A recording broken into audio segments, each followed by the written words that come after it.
అయ్యయ్యో! ఇంట్లో గ్యాస్ లేదా? పర్లేదండి. మన పల్లెటూరు స్టైల్ ఉంది కదా! కట్టెల పొయ్యి.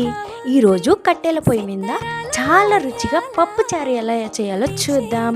ఫస్ట్‌గా దబరకి బంకమట్టి అనేది రుద్దుకుంటే మసి అనేది అంటుకోదండి ఫస్ట్ ఆఫ్ ఆల్.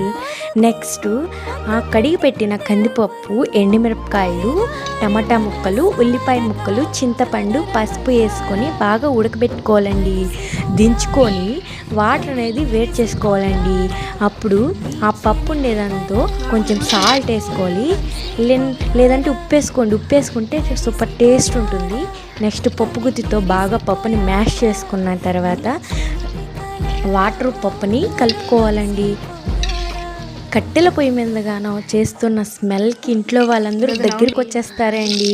ఇప్పుడు బాండే పెట్టి నూనె వేసి ఆవాలు, జీలకర్ర, వెల్లుల్లి, ఆనియన్స్ వేసి కొంచెం బాగా వేయించాలండి.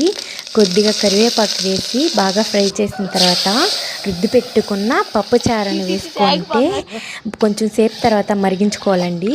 లాస్ట్లో కొంచెం కొత్తిమీర వేసుకొని తిన్నారంటే వాసనకే నోరు ఊరిపోతుందండి. ఇప్పుడు వేడి వేడి అన్నంలో వేసుకొని తింటే అసలైన పల్లెటూరు రుచి అనిపిస్తుందండి. నచ్చితే లైక్ చేయండి.